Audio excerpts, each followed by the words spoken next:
विष्णुपादाय कृष्णप्रेष्ठाय भूतले श्रीमते भक्तिवेदांत स्वामिनिति नामिने। नमस्ते सारस्वते देवे निर्विशेष शून्यवादी पाश्चात्यदेशतारिणे।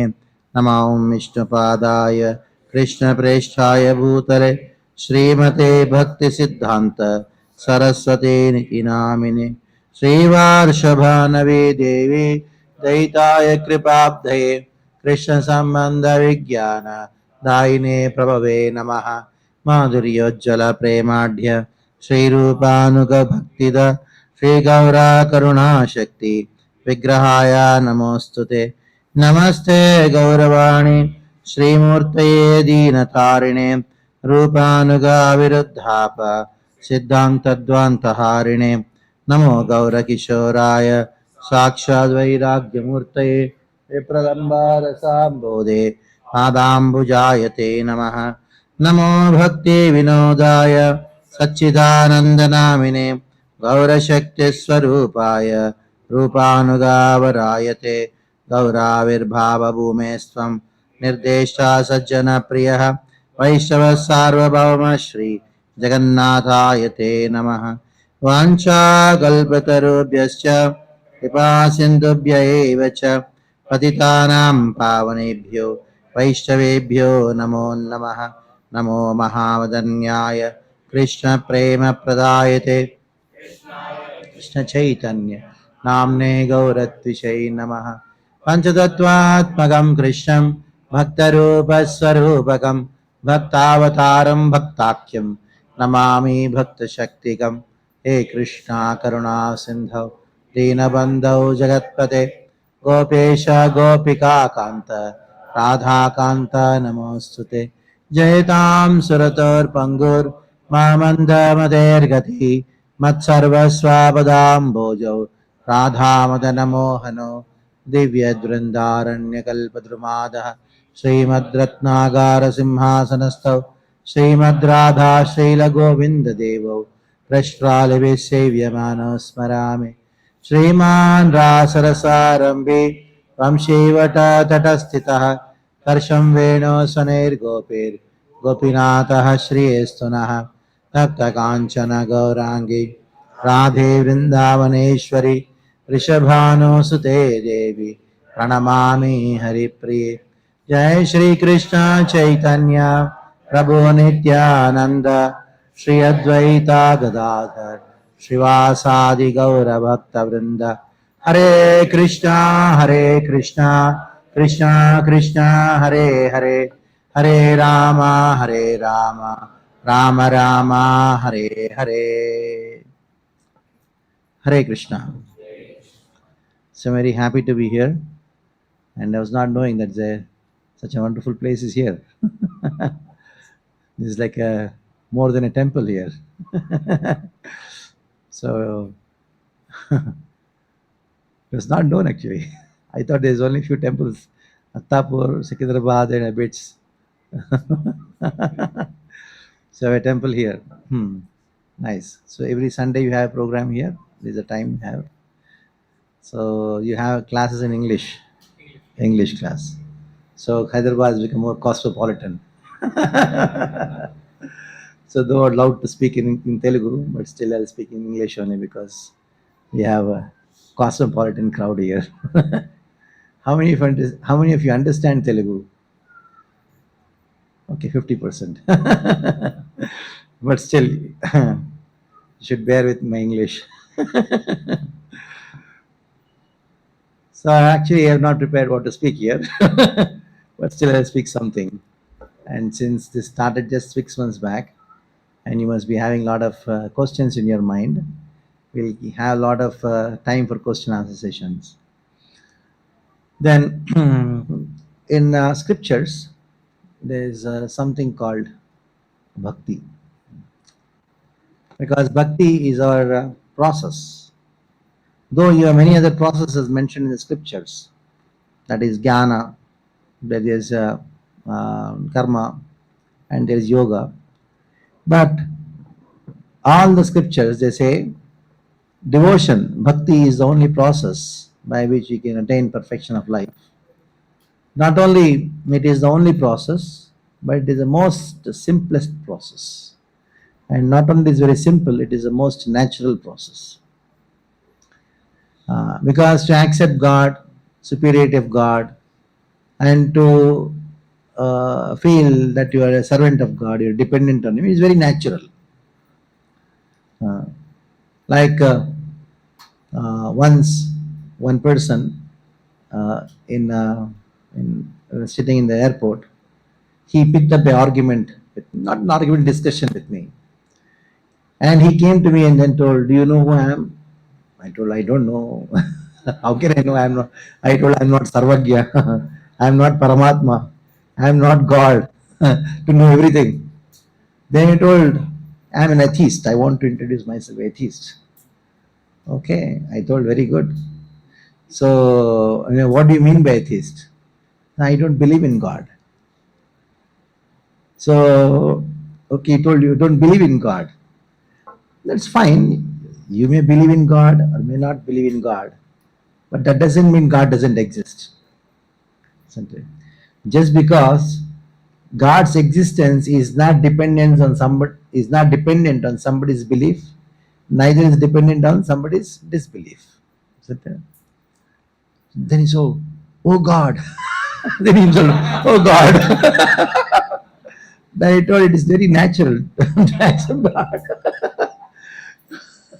So just took 2 minutes to make him say, "Oh God." Isn't it? Oh God. No, he felt defeated. So he said, "Oh God." Hmm. So it's very natural to accept somebody superior to me, supreme. There's somebody behind the curtains who is actually making the whole world function. And we are all under his control because nothing happens according to our wish. Even if something happens according to our wish, it doesn't happen the way it should be. So that's why there is always a acceptance of somebody superior to us. Now, to accept some God and to be subservient to him, that is called devotion, that is called bhakti. But the problem with the people who are born in this land, especially born in Bharatavarsha, those are pious. The problem is that they do bhakti, but they do whimsically, their own way. When it comes to becoming a mathematician, you study mathematics. When it comes to becoming a doctor, you study medicine. When it comes to becoming a dancer, you learn dance. When it comes to becoming a devotee, we don't learn. Devotion is हम करते बस. We do bhakti. What comes to our mind, we do that. That's all. No, as much as there is a methodology to become a dancer or to dance, even to make a chapati, there is a particular method, isn't it? You cannot make a chapati also whimsically. Right? You have to put a particular amount of water in the atta, and then you have to knead it, and then you have to roll the roller on it and make a particular way.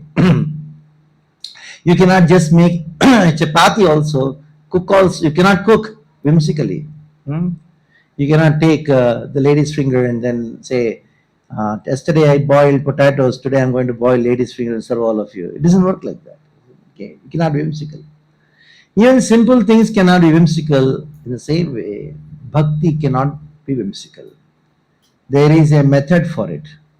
As much as if you want to become an engineer, you have to learn engineering.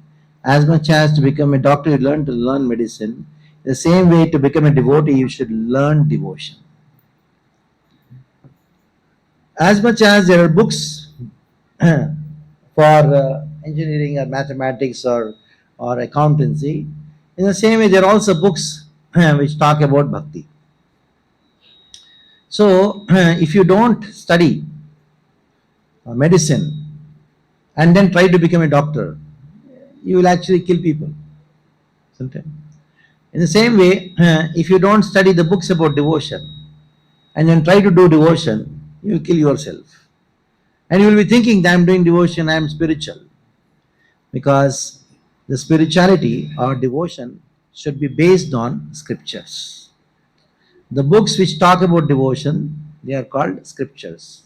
The Bhagavad Gita, the Bhagavatam, and these are the scriptures. Scriptures are the basis. Books are the basis. Shastra Yonitvat. The Vedanta Sutras starts with an aphorism, and the sutras, the first sutra is Athato Brahma Jigyasa. Since you got a human form of life and you understood that the pleasures in this world are temporary, and they are also not only temporary but they are transient in nature, so I need to inquire into the absolute truth. Athato Brahma Jigyasa. So if you have to inquire into the absolute truth, what should be the inquiry? The inquiry should be Janmadyasyataha. From where everything comes from, by whom everything is maintained, by whom after destruction into whom everything enters into. Janmadi yasyataha. That should be the inquiry. Like when somebody comes to your house, you open the door and ask, where are you coming from? Who are you? And then only you will interact with him. First you should know. So you have to inquire. Inquiry is the first thing which you have to do. But when you inquire, where you should inquire? You should inquire Shastra Yonitvat. That is the third sutra, Vedanta Sutras. You should inquire into scriptures, not just inquire anywhere to anyone. So the scriptures becomes the basis of our inquiry. That is why it is said in the scriptures itself, Shruti Smriti Puranadi Pancharatrim Vidimbina Ekantiki Harer Bhakti Utpateva Kalpade. Even though you are doing devotion, it may be very pure devotion, so-called pure devotion, but if it is not based on scriptures, it is not based on Bhagavad Gita and the Bhagavatam, it is not based on the Vedic literatures, then that is going to create only utpata. Utpat means havoc in your life, in everybody's life. So that is what is the current state of the pious Indians. They are all pious, they are doing some devotion, they do some vratas, they do some japas, and do so many things, so much hangama they do. But unfortunately, they don't base their activities, spiritual activities, on scriptures. And that is the reason, though they think themselves religious, they are worse than irreligious people. Like for example, there is a thief, he's a thief. There is a police. If a thief is in the garb of a police, very dangerous, isn't it? Thief is also fine, police is fine. But if a thief is wearing the dress of a police, then very difficult for him also, for others also. What has happened these days? I pose myself to be very religious, and I think I'm religious, I'm spiritual, but actually I'm worse than a materialistic person because I don't base my religiosity and spirituality based on scriptures. So we had scriptures talk about bhakti. There are 64 items or angas of bhakti. Devotion to Krishna, there are different angas. Angas means aspects of devotion, different processes of devotion. There are 64 of them in total. There are many actually, they are summarized into 64.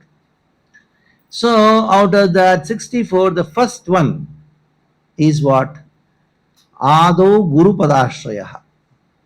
One has to take shelter of the spiritual master. That is the first step. You may say, what is this? Why have to take shelter of spiritual master? Now, if you want to become an engineer, then you say, why didn't you write the entrance exam, get admission into engineering college? No, why should I will become an engineer like that? Why I should go and sit in a class and hear from a teacher? Okay? To become an engineer, you want to learn from a teacher. To learn mathematics, you have a teacher. To learn dance, you have a teacher. To learn music, you have a teacher. But devotion? No, manmani.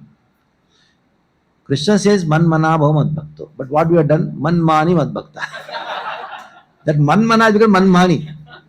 Very dangerous. No, ado guru padashraya. The moment you say you had to accept a spiritual master, why I should do that? I am a spiritual master myself. I am the master myself. No, ado guru padashraya. That is the first step. That is, you come and then pay obeisances to Srila Prabhupada, surrender to Srila Prabhupada, who is our spiritual master. And then next what you do, Ado Guru Padashraya. After taking shelter, what you're supposed to Diksha Sikshadi Grahanam. That means you have to accept initiation, Diksha. Like in ISKCON, we have a process of initiation, that is when you chant the 16 rounds of Hare Krishna Mahamantra every day sincerely, follow 4 regulative principles. You do it for a year or a couple of years or so. Then you show your sincerity. Then you will be initiated into the process. Though you are practicing the process, you will be officially initiated into the process that is called Diksha. Now, many of us, when they get the Diksha, they think now everything is over now. No. Rupa Goswami says, Diksha Siksha Adi Grahana. After Diksha, what you are supposed to do? Siksha. Siksha means what? You have to be educated. Like somebody gets admitted into a college. It's the best college, IIT. Now my life is successful. I got admission in IIT. Now I don't have to study anymore. No. Actually, you started. Initiation means what? You started. It is starting. The process has started. So you have to study Diksha Siksha. Sikshadi Graham. Now, though you are learning, but whatever you learned, that can be transformed into realization only when you serve your spiritual master. So the third step of bhakti is known as Guru Sevaya. First is Ado Guru Padashraya. Second is Diksha Shikshadigrahanam. Third one is what? Guru Sevaya. It is like you eat about a dozen idlis and then sleep nicely. Will it get digested? No. You have to work hard. When you work, they get digested. In the same way, whatever knowledge you get by hearing from the spiritual master, from Siksha, that knowledge will be digested only when you serve. When you serve the spiritual master, when you serve doing book distribution, coming and cleaning the temple, giving money to the temple so that the temple can run nicely, serving the sadhus and making garlands for the Lord, doing different services to your spiritual master. Whatever knowledge you have got, that jnana becomes vijnana. So without service, the knowledge will just remain as knowledge. It will not transform into a realization. For the knowledge to transform into realization, what you require? You require to do seva, Gaur seva. So now the fourth aspect of devotion is known as sadhu marganugamanam. That means following the footsteps of the previous acharyas. Like the knowledge what you are receiving today is not something new. It has been learned by me, from my guru. He learned from his guru. He learned from his guru. In this way, whatever the previous acharyas, whatever the path they have tread, in the same path we also tread. That is called sadhu marganugamanam. Following the footsteps of the previous acharyas. So it is very simple. You just have to see how Srila Prabhupada did. You also do the same thing. We just have to hear what Prabhupada said. We have to speak the same thing. He said, do what I have done, speak what I have spoken. That's all. Sadhu marganugamanam. Whatever previous acharyas, whatever they have done, whatever they did, just follow in their footsteps. This is the fourth anga of bhakti. Now, today, the speciality is about the fifth anga of bhakti. So, what is the fifth anga of bhakti? That is very interesting. Many of us, we don't ponder on this, the fifth anga of bhakti, but it is the most interesting and most relishing aspect of bhakti. That is known as Sadharma Pricha. What is it known as? Sadharma Pricha. Like you have verses in the scriptures. Like how many verses are there in the Bhagavad Gita? 700 are there. In the Bhagavatam, 18,000 verses are there. Like this in Mahabharata, there are 1 lakh verses in Mahabharata. In Ramayana, there are 24,000 verses. So just imagine, so many verses are there. But if you read the verse and then read the translation, fine, very good. But that is only you'll get the external meaning of that. You have to deep dive down to those verses. How will you do that? For that, you have to inquire. Without inquiry, you cannot dive deep into the verses. Like you have a ground, and there are so many jewels hidden in the earth. How will you get it? When you dig. So, what is the methodology by which you dig that verse, by which you can get the jewels which are hidden within each of the verse? That is known as Sadharma Pricha, that is inquiry. We started with Ado Brahma Jigyasa. The Jigyasa goes to a different level of trying to know what is deep down within each and every verse. So that is why inquiry is not only the beginning of spiritual life, but also it continues our spiritual life. And it makes us more and relish spiritual life more and more. So inquiry is the beginning, and it is also the middle, and there is no end for it. There is no end for it. Sometimes you say beginning is there, middle is there, and there is no end. Because the more and more you inquire, the more deeper you go. The more deeper you go, the more you relish. The more you relish, the more you inquire. There, inquiry is not because you don't know. The inquiry is because you want to relish more. Hmm.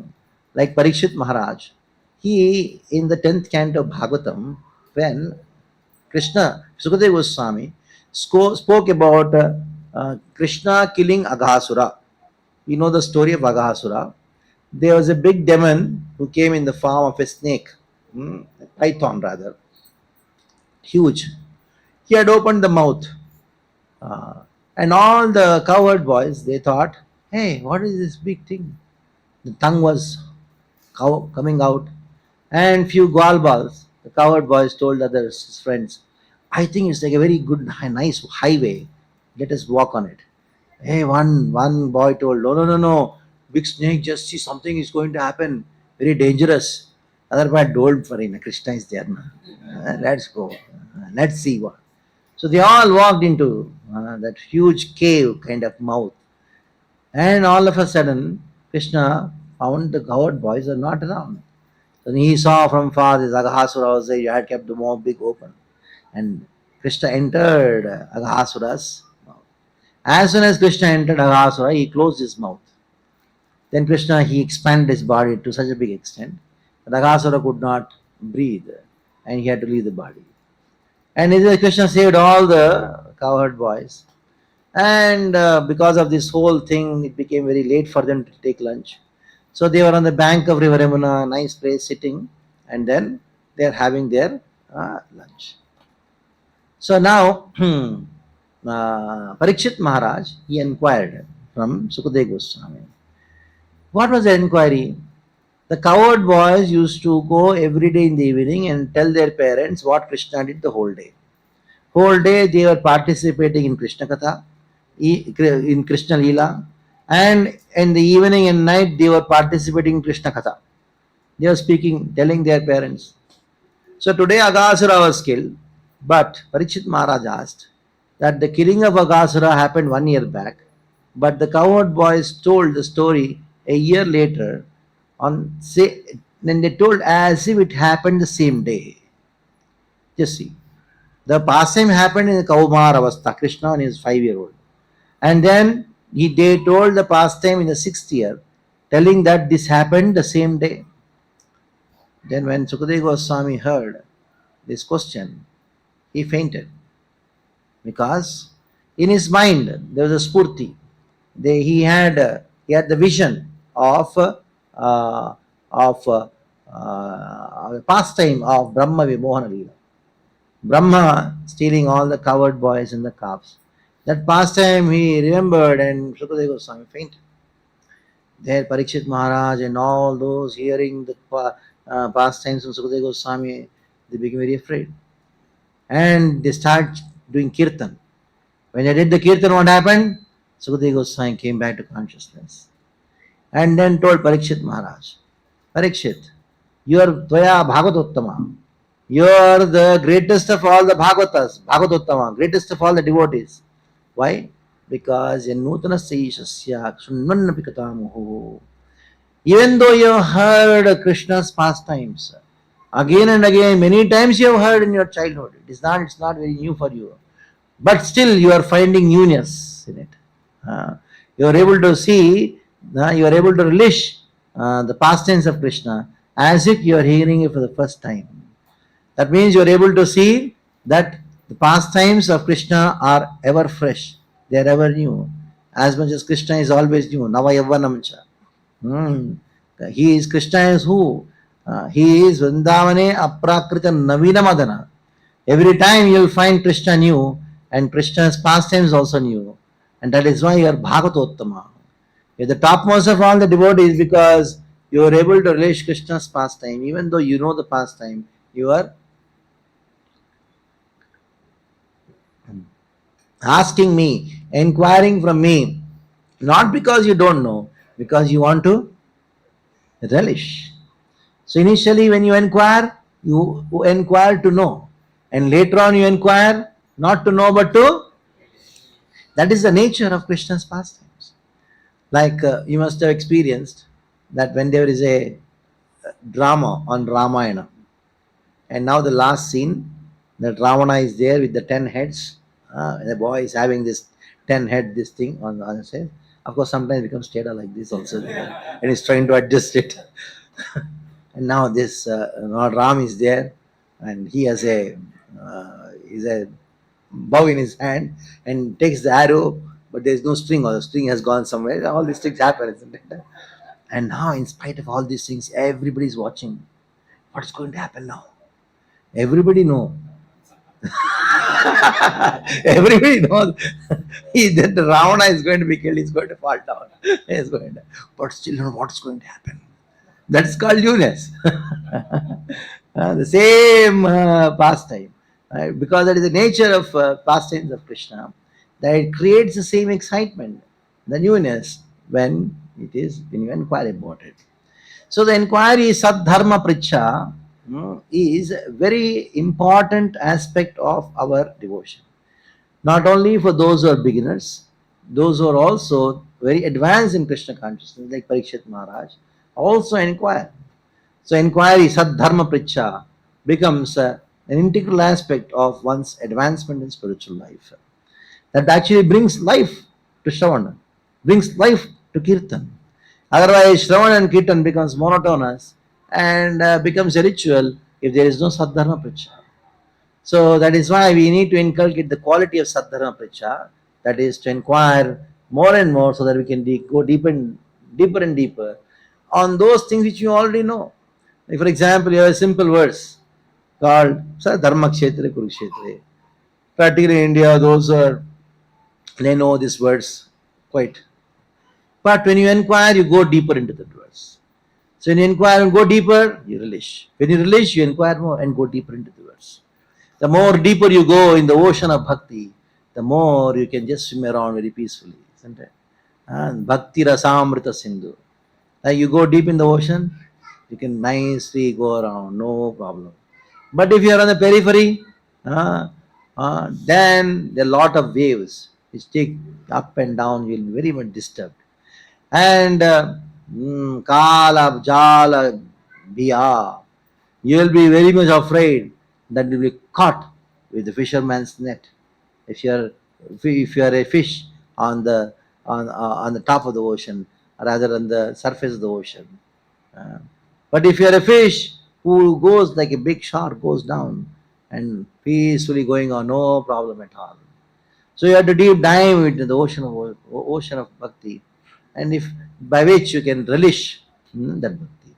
So once you have this aswadana, purnamrita aswadana, there is no maya at all. What Maya? Maya becomes insignificant because you are relishing. You kick Maya on her head and then say, "Get lost. I am relishing." She comes in different forms, and you say, "I am enjoying." You go. You don't have to give any enjoyment for me.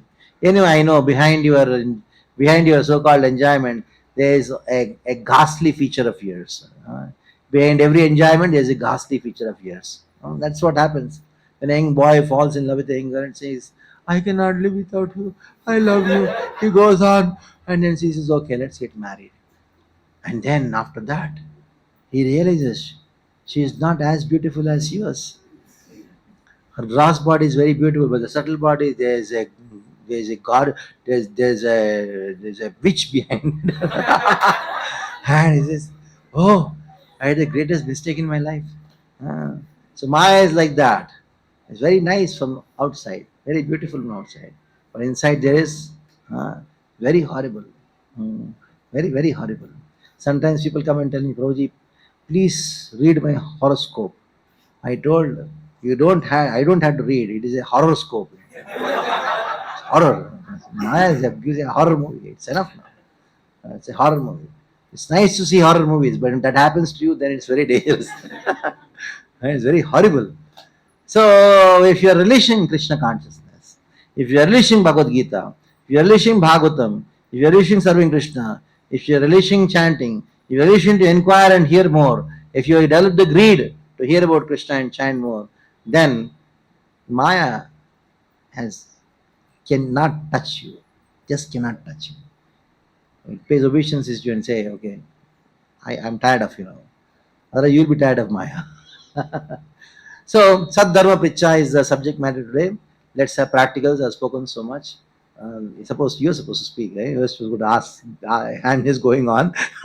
So now it's an opportunity for you that you should ask so that we can dive deep into the scriptures.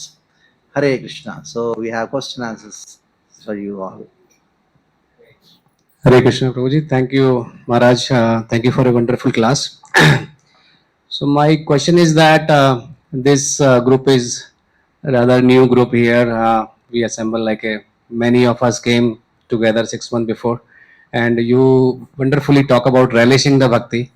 And my question is that at this stage when many of us are doing like initial rounds of chanting and some are starting, some of in the very initial phase, what will be your advice that in that phase we can steadily progress and then you know we know we are on surface, but how we can still focus and continuous focus on our chanting and then meditations. Yeah.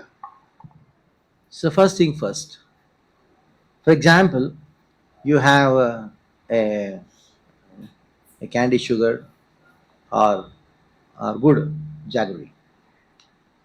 So you give to a 6-year-old boy, what will he say after tasting it? Sweet. If you give a 90-year-old man, sweet only. In the same way, bhakti, whether it is for a person who is just coming for the 6 months, whether he is coming for 60 years, it is same. Because bhakti is not time dependent. The realization of bhakti is not time dependent. It is what? It is. It is intensity dependent. It is intensity dependent. Suppose somebody is just come for the first day to. How many of you have come for the first time to this program here? Anybody? First. You see, few of them have come for the first time. They are also sitting in here. Rather, they are sitting more attentively and hearing. Then many of you thinking, I thought, when is he going to end the class? So it is not time dependent, it is intensity dependent. The intensity, how intensely you are absorbed in hearing, that is more important than how old are you in Krishna consciousness. So that intensity is measured by how much engrossed you are in hearing about Krishna, isn't it? So forget about 6 months, 6 years, that doesn't matter. That doesn't matter. So now your question is based on this understanding that how this bhakti is not time dependent, rather intensity dependent. So don't bother about how old are you, how young are you, and all these things. How many times you are coming, it doesn't matter. What matters is how much you are engrossed, how much you are relishing. So you may be in this moment for 10 years, but still you may not be able to relish. And somebody may be coming only for 6 months, they'll be relishing it. Ultimately, the essence is not how many years are in the movement, but how much you are relishing it. And the relishment of Krishna consciousness depends depends on your simplicity of your heart. If you are simple at heart, bhakti is very simple. If your heart is very complicated, very political in nature, then very difficult. That is why there is a subject matter within the Bhakti Rasamrita Sindhu called offenses. These offenses, the root cause of all offenses is actually pride. And the root cause of all the relishment of Krishna consciousness is simplicity. If somebody is very puffed up, very proud, then very difficult for him to become a devotee. Even if he takes up devotion, very difficult for him to relish. If somebody is very simple, then it is very easy for him to relish. So simplicity of the heart has to be developed. That's what this matters. Other things are all totally immaterial. Your position, your post, your so many years, all are immaterial. What matters is how simple and humble you are. That's all. Okay. More questions?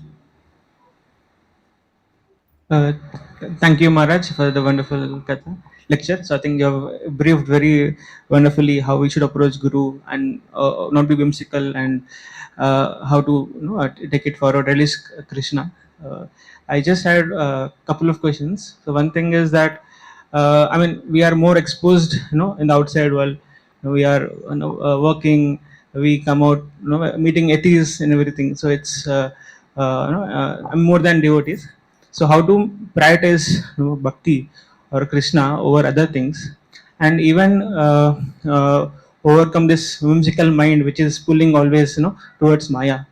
That is my first question. And second thing I wanted to ask is how to balance, because there are responsibilities with family, and also we want to become serious in in progressing to Krishna. So how to balance out these both? First question first. That is, we are exposed to this world. Actually, the world is not outside. Sansara is not outside. Sansara is in your consciousness.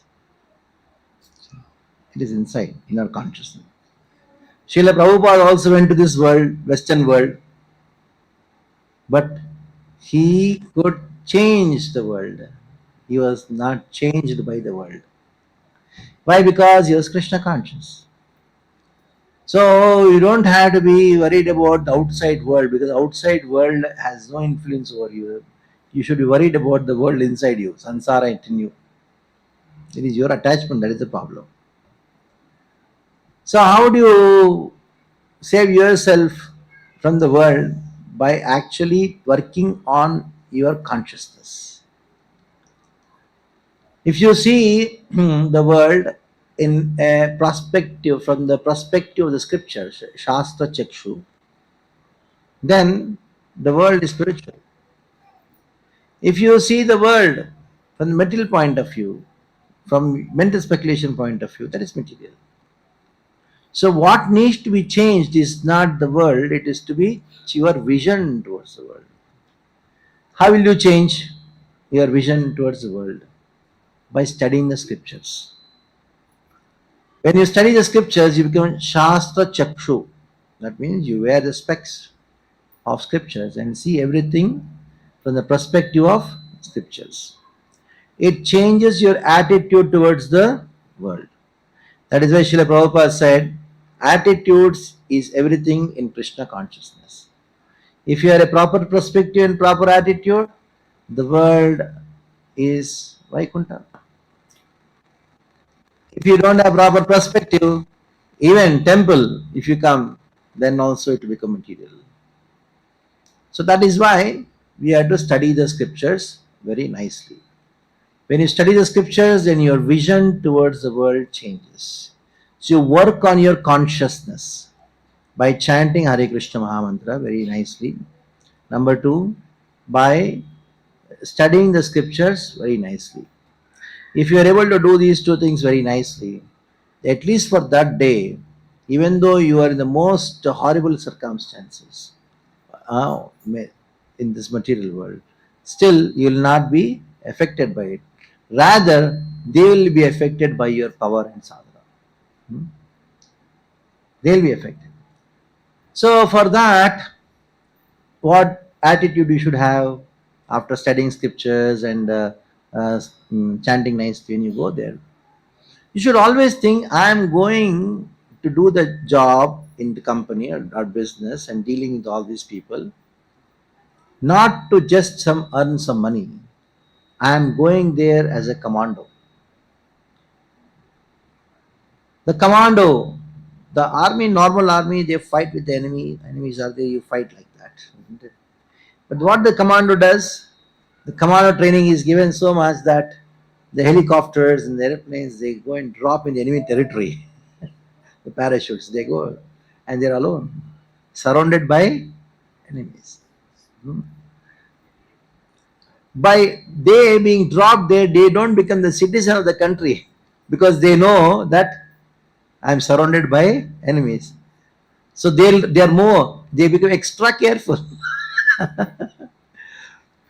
Not only they become extra careful for their protection, but they also have the ammunition to kill the enemy, isn't it? So it's not that you go to the office and kill people. I'm just saying. When you go to the office, you're extra careful not to be influenced by them, rather to influence them. That's what it's. To protect yourself means not to be influenced by them, and to kill them means to influence them, isn't it? To kill their ignorance. So you have a great responsibility. What is a great responsibility as a businessman, as a person who is doing job? You have a greater responsibility of a commando. Brahmacharis, they are foot soldiers. They are fighting for in front, but you are fighting Maya there, and not and we require such people, isn't it? Otherwise, everybody is just inside the ashram in the temple. Then how will you connect to the world? So you want somebody to connect to the world. You want somebody to bring money. Who will give money looking at my face? Isn't it? They'll say, oh, okay, we're also connected. Chalo, we give some money to the temple. We require money to run temples. We require somebody to do business. We have somebody to require somebody to do job. We want many people to produce many children, isn't it? One devotee got married many years back. And I told, oh, you got married 5 years back. I told, nah. Then I just asked casually, how are your children? No children, we were not planned till now. I told, why you got married then? We want many of you other should get married and produce 10 children each, isn't it? So that we want somebody to earn money. So we want somebody to be commandos also. Actually, many commandos we require. So if you have that mode that I am not going to just earn some money. See, money is the cheapest thing in the world. You don't have to sell off your life to get few thousand rupees.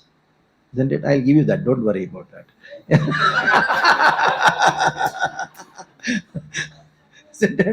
You 12 hours of your life, practically whole life. 12 hours you require eat, sleep, and another 12 hours work. Then whole life you do you want to sell your life for few thousand rupees? So that is not the goal. The goal is to actually make people Krishna conscious, connect them to temple. If you are in a fire of preaching Krishna consciousness, no Maya can enter. Nobody can enter. It's a fact. You should be a firebrand preacher. Uh, that's what is going. So second question about responsibility. See, there is no bigger responsibility than preaching Krishna consciousness. Isn't it?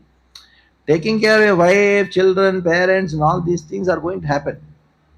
But if you keep the highest responsibility in mind, other responsibility is automatically fulfilled.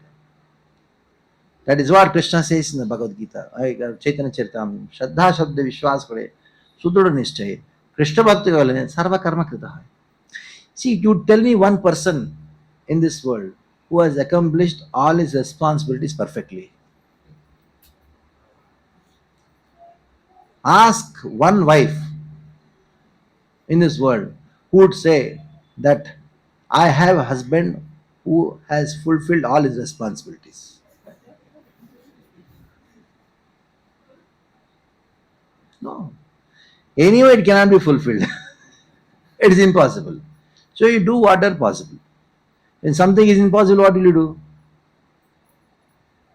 Either you give up and join the ashram, or do fulfill it as much as possible. As much as possible. As much as you can. Like you have a kid at house. He says, I want a fighter plane. Yeah. One devotee called me, प्रभु जी क्या हो गया, मोदी ने युद्ध कर दिया, मेरा बच्चा जो है वो मेरा परेशान कर रहा है, बोलते मुझे पायलट बनूंगा, मैं पायलट बनूंगा. बच्चा है, but just told you, बच्चा है, is a small बच्चा, you will do now what is there. No, everybody is now whole, the Indian blood is boiling, so naturally बच्चा's blood is also boiling. ओ जी ये रात भर तंग करता है, अचानक उठ जाता है, रात बोलते हैं पापा फाइटर जेट लाके दो, फाइटर जेट लाके दो.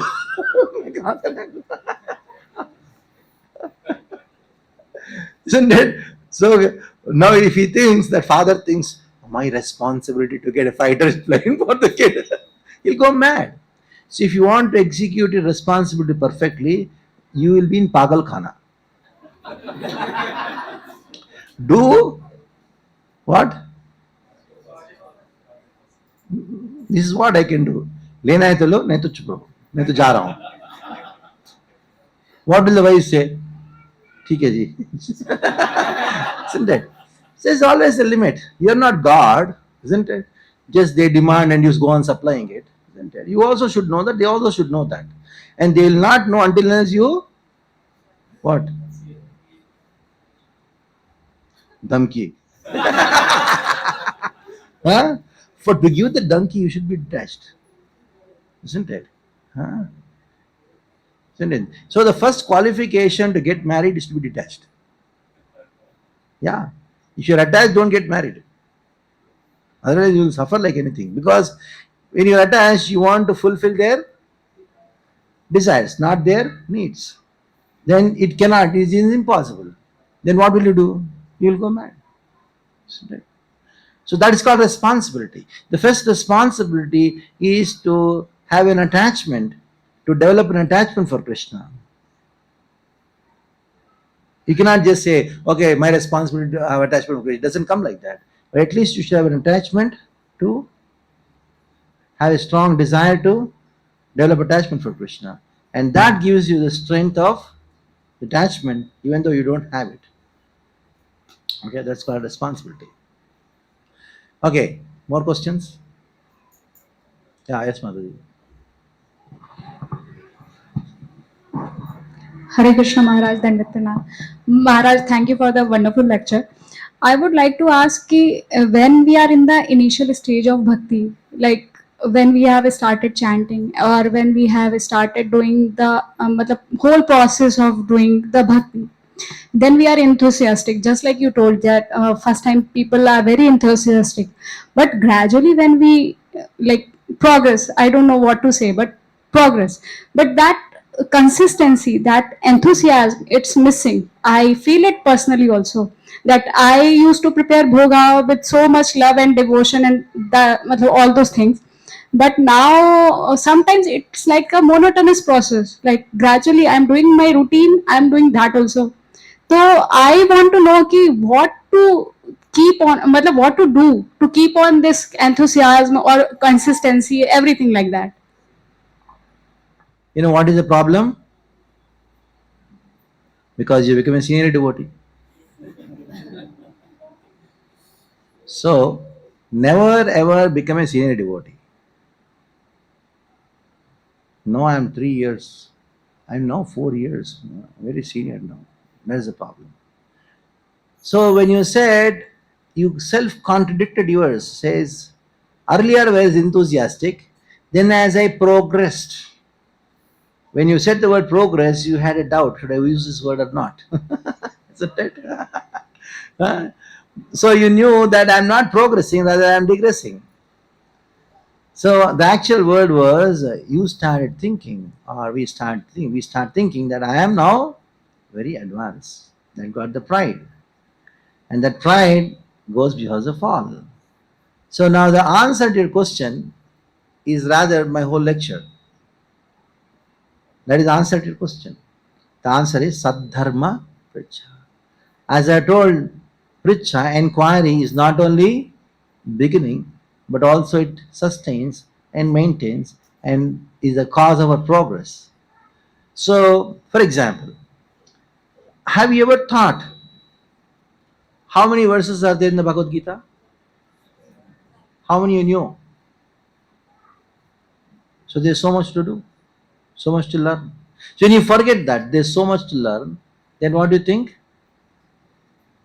Now I know Krishna is God, I'm his servant, chant and be happy. I know. But ultimately, you don't know because you're not you're chanting but not happy. You say, I know Krishna is God, but you think this is my property, this is my house, this is my thing, but you don't know Krishna, everything belongs to Krishna. So you know, but at the same time don't know. So how will you know these things in depth? When you hear, when you sit and inquire, then study. And that keeps your enthusiasm growing day by day, day by day, day by day. Okay? That's called Sadharma ritual. Like today you inquired. So you got an answer. So then what happens? That makes you more enthusiastic. Next week you come, do the same thing, become more enthusiastic. And then go more and more deeper into Krishna consciousness. Okay. So any more questions from the youngsters? So, initially in the Bhagavad Gita, Krishna very clearly speaks about detachment, but then later on he goes on saying that you should be a very enthusiastic observer. So, how can a person become detached first and then be absolutely present and observing of the things in his around? Like, I mean, in his surrounding. I mean, somehow I feel like once you become detached, how do you again engage yourself back without attachment? Okay.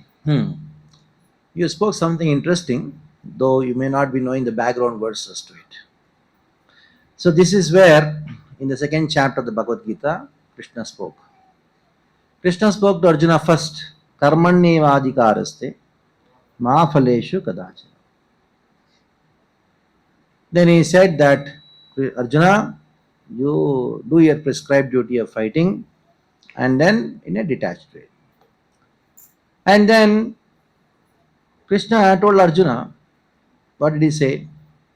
Durena avaram karma buddhiyoga dhananjaya. Durena avaram karma buddhiyoga. By your intelligence, you keep all the abominable activities away. You become detached. Then again in the second chapter, 64th verse, Krishna says, Ragadveshmuktestu Vishyanindriyescharan Atmasya Ridhyatma Prasadamadi Gachati. You be in contact with this world and you will not be affected by the disturbances of this world. So first he told that be detached. Again he says you become attached. Anybody has the Bhagavad Gita in their mobile? Okay. So open second chapter, 64th verse. You read the last line of the purport.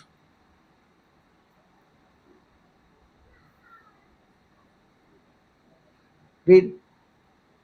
Yeah, you read. Yeah, read. Ah. This consciousness is the causeless mercy of the Lord,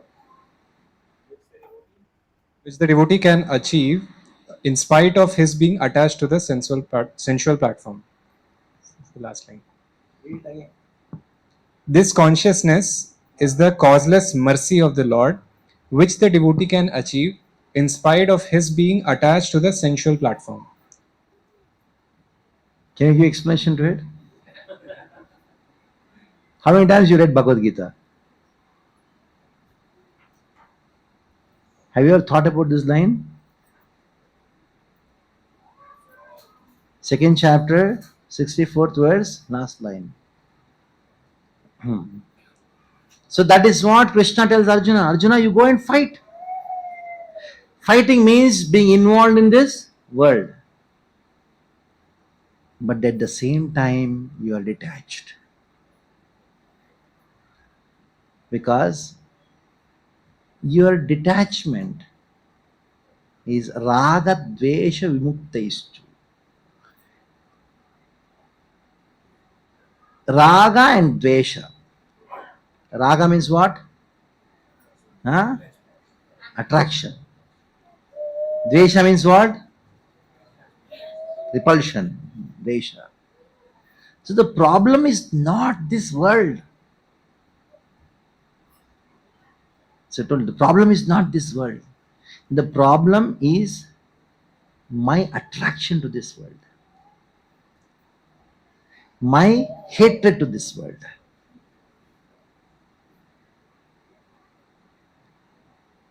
So, what you have to work upon?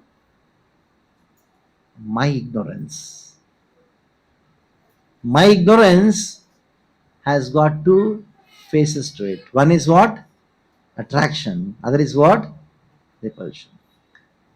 So, what I should work on to be neutral to this world? To be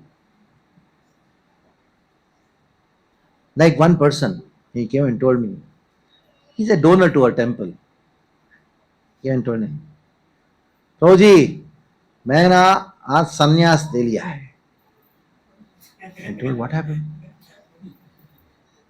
All of a sudden, then after I sat down and talked to him. Then he told me that he was so fed up with his wife and he applied for divorce. Then I told, why have you applied for divorce? What happened? See, प्रभु जी मैं तंग आ चुका हूँ, जाने दो. आप बताओ ना कोई और है तो पता ना प्रभु जी मैं. How to get married? Then I told, is it sannyas or what? Isn't? Huh? So, so the problem is not the world, not the wife. The problem is not the house. The problem is not the studies. The problem is not in this world. The problem is in my approach to this world.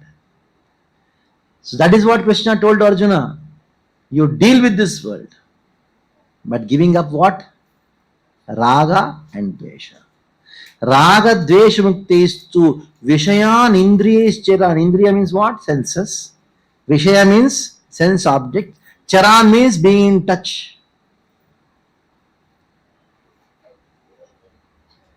Being in touch with this world.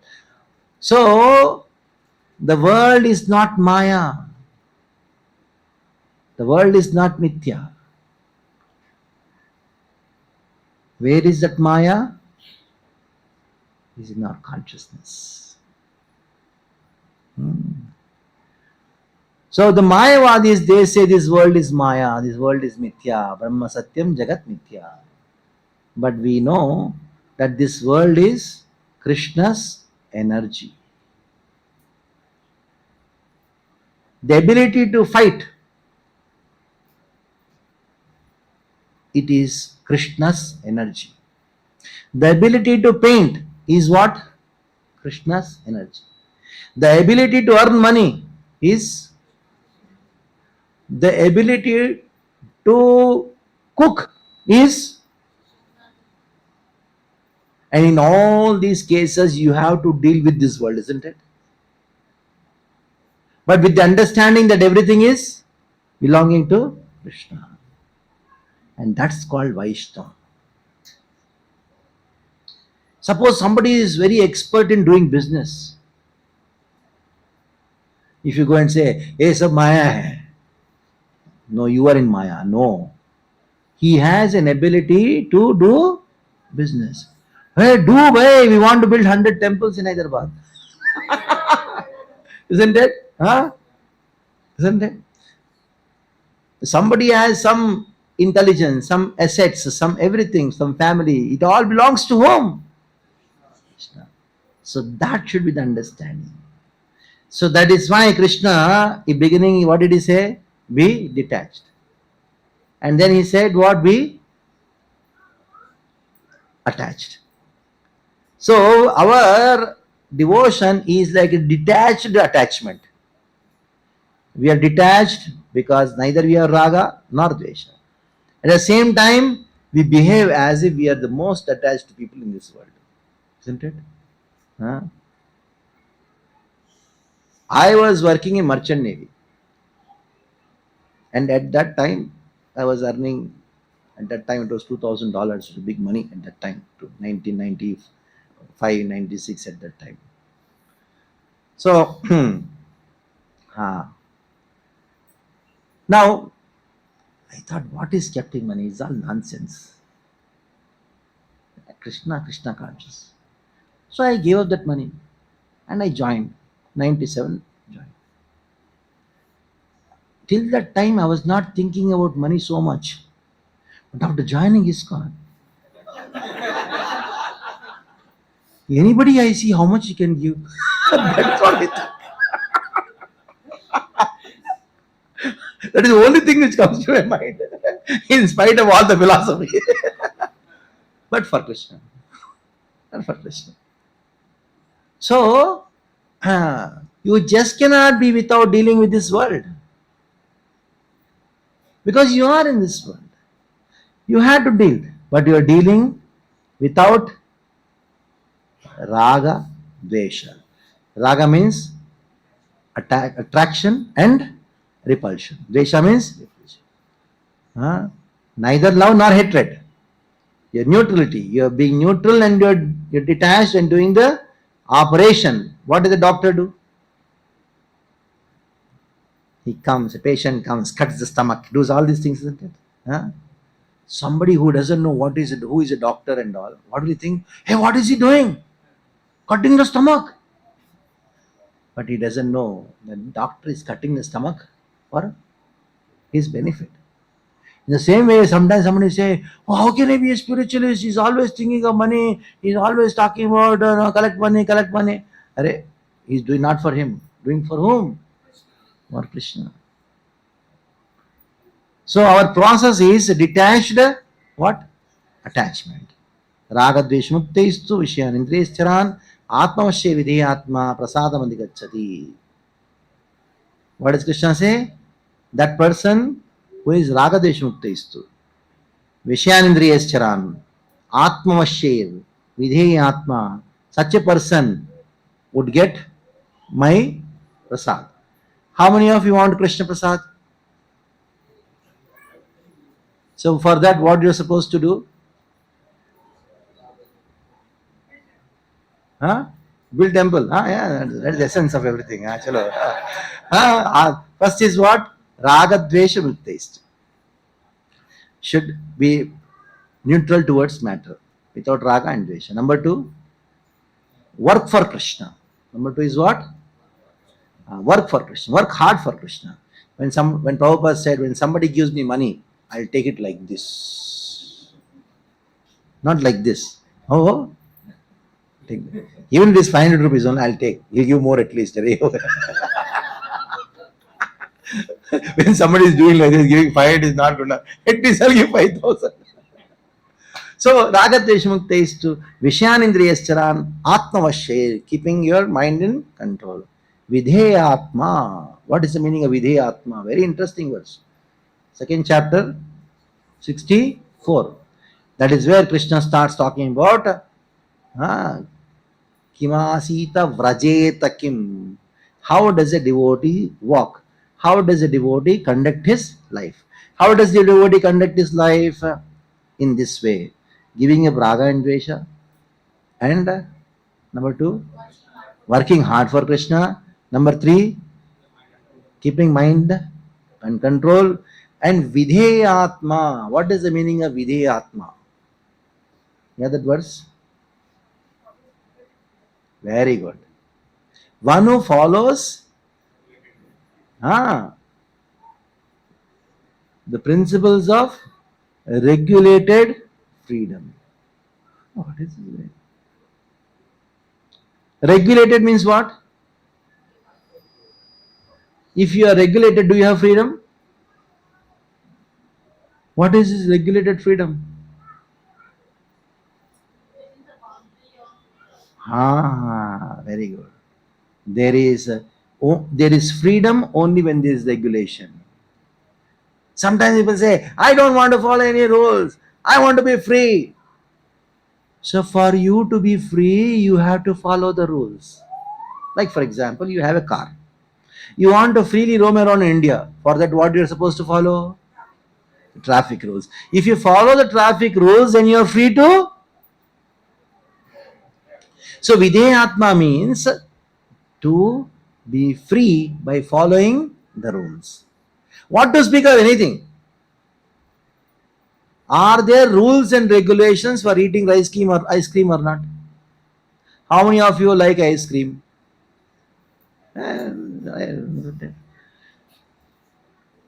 But though you may like the ice cream, you eat the ice cream, but you have to follow the.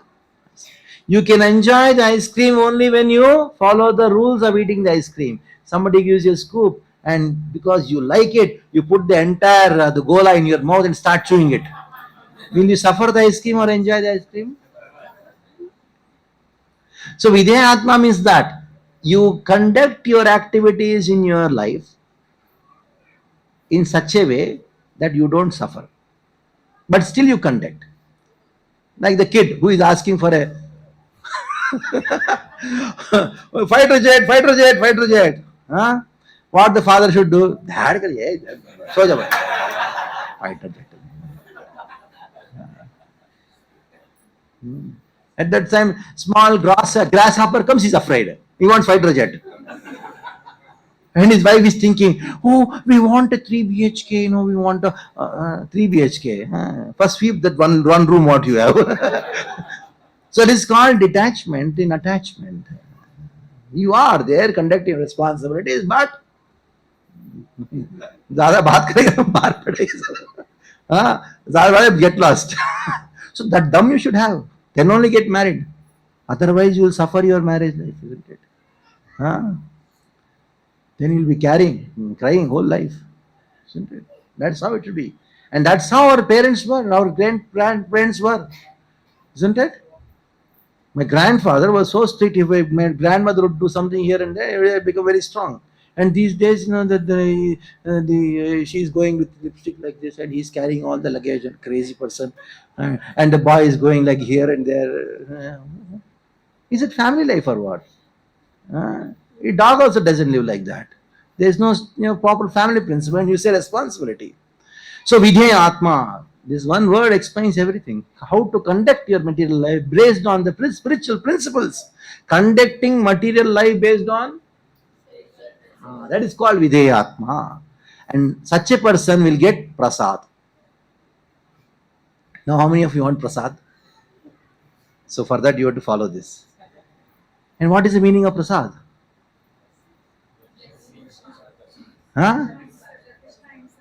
Next verse. What is that? Prasade Saradukkanam Haryasya Vyata. Prasad means in spite of you being in this world and dealing with this world, you will not be affected by it. That is called prasad. That is called prasad. The prasad doesn't mean that you're going to get some puliora and peruganam here and then prasad. Oh, today is what is there in prasad? Oh, you have noodle prasad and all. Out of the world, ISKCON is out of the world for me. First time I went to ISKCON Mayapur, somebody came and told me, hey, prasad. Nice one. It was a cake. It was very difficult for a simple boy from a village in Vandra to accept cake can be prasad. So I was wondering what to do. Okay, he says prasadam, and it's a cake. And at that time, for us, cake means there should egg inside it. And hearing the cake, we should not take. That was drilled into our consciousness. And he says prasad. And this brahmachari is taking and eating like anything. 2 cakes, he says. I wanted to run away from there now. Yeah. Then one devotee could understand, sensitive, could make one. Then he told, he doesn't have egg, we can take it. Then I did look at it because it's prasad, it should be honored. That is the first experience for me in ISKCON Maya. So prasada means is that though you are in matter, Though you are executing your responsibilities, though you are dealing with this world, you will not be affected by it. And because of why you are not affected by it is because of the mercy of Krishna, that is called prasad. Okay, so we stop here. Thank you very much. I've taken a lot of time of yours. Hare Krishna.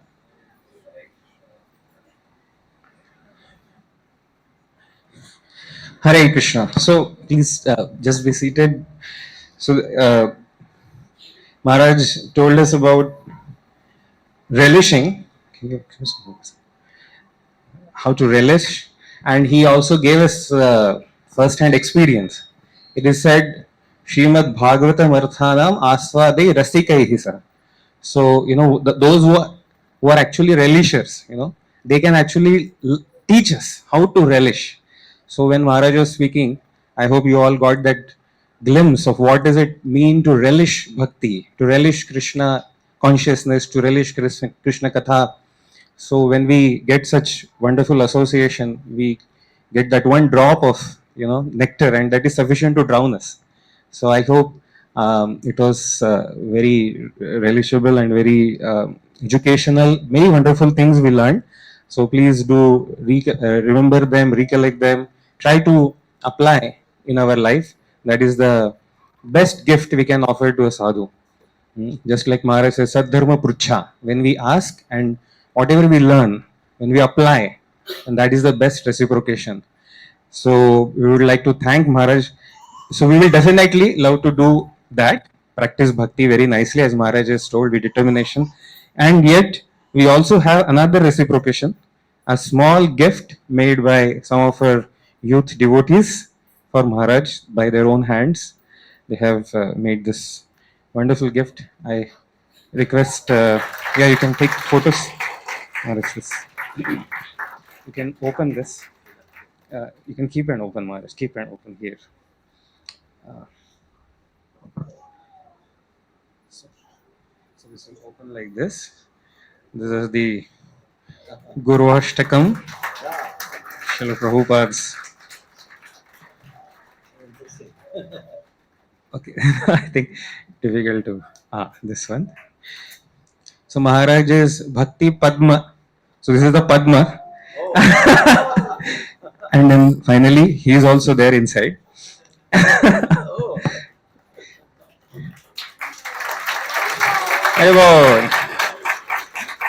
Bhakti Padma Saurabh Pracharak Swami Maharaj ki jai. So this is Srila Prabhupada's lotus feet and Srila Gopal Krishna Maharaj being blessed, and then you are carrying the same Saurabh of the Padma and distributing to everyone. This is the theme. Hare Krishna. Thank you so much. His Holiness Bhakti Padma Saurabh Pracharak Swami Maharaj ki jai. Srila Prabhupada ki jai. Ai Gaur Premanande. Hari Hari Bol.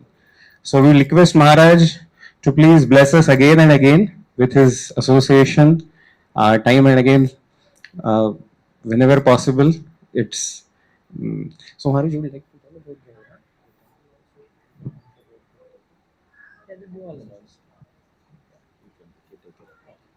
So let us thank Maharaj again by once loudly chanting Hare Krishna Mahamantra from core of our heart. Hare Krishna, Krishna Krishna, Hare Hare, Hare Ram, Ram, Hare Hare. You're fortunate that Krishna is going to appear here. Going to appear in a few, yeah. In a few months, you're going to have a beautiful and a very big temple nearby your residence.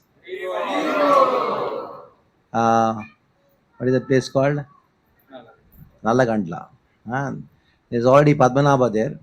He's been sleeping there for so many years, you want to stand up. In the form of Radha Krishna.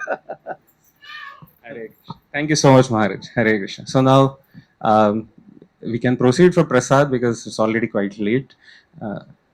What? Any announcements? Okay. So there is a prasadam in the